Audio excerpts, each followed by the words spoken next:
Hello guys. So this is trying to show you another way you can actually animate if you don't want to use the animate tool. Now let's go ahead and just see that in action right now. So I'll set this back and I'll drag this and I'll duplicate my art level. So I'll right click and say copy columns and I'll create a new vector level. Click OK and I'll right click and say paste insert above. I actually didn't even need to create this one, so I'll just right click and delete this column. So now let's call that art2. Cool. And I'll just hide our regular art column. So now that I have art2, you realize something. I'm going to get rid of the holds. So I'll select everything and hit delete. So what that means is on art2, I only have one. I'll go ahead and also hide the sun, burger, and whale because we kept cutting from our main art. So here on art2, if you move around, you'd actually see what's happening here. So what I'll do is to go to this level and hit D to duplicate that drawing. So what that means is we now have a new copy of that drawing. So I'll go to the select tool and now we can do our regular frame by frame. So let's say I want to animate this pin marker like that. So I'll select this, hold shift, select the shape inside and hit Ctrl G just to group the pin.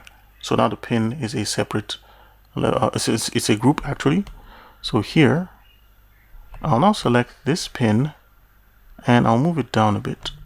So I'll hit D, I'll go back here, hit D to duplicate the drawing, and I'll click the pin again and slightly move it down. If I turn on the onion skin now, look what's happening. We have our pin actually moving. So that's one method we can actually use, but this is going to, all we need to do is just duplicate the frames like that. So you can actually see the pin is actually moving, and we can hold the drawing for a couple of frames so we still have our drawings. And then right here we can say maybe move another object, let's say this batarang. So I'll just shift the batarang. Now here I'll hit D,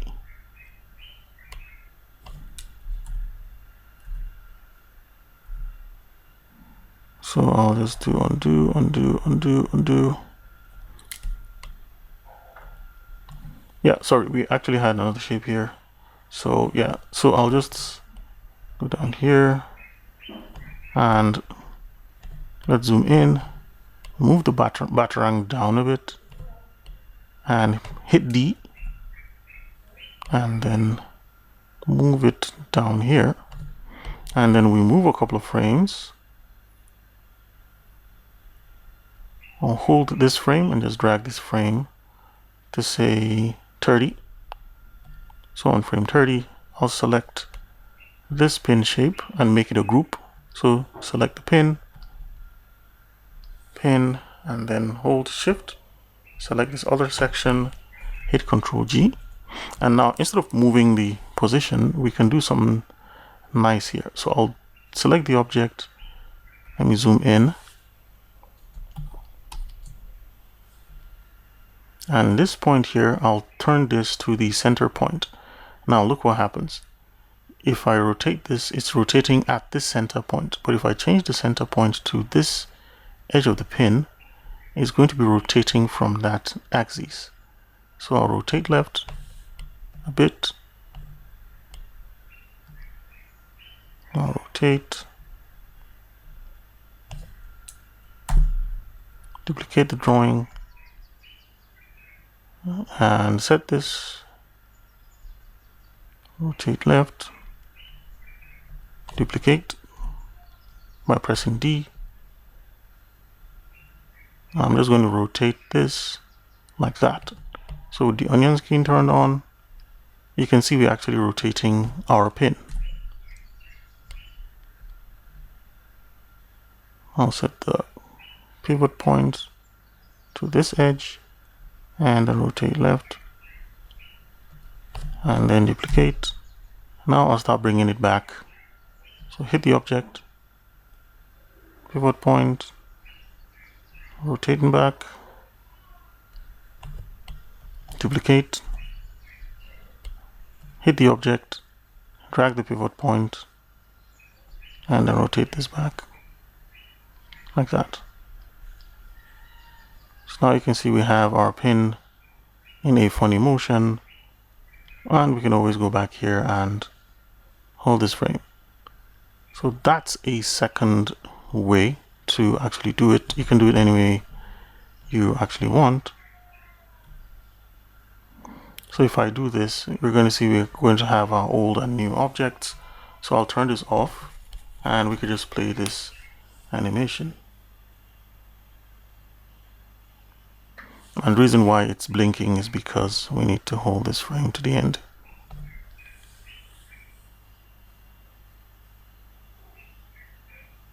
Alright, so you can actually see how we're playing around with this using different animation techniques, using the Animate tool or using the Transform tool to animate an object. And if you ever wanted to add any object in between these, let's say at this point, I can select this little shape, move it, and then hit D. Now that won't work. So what I'm going to do is to select this and say delete.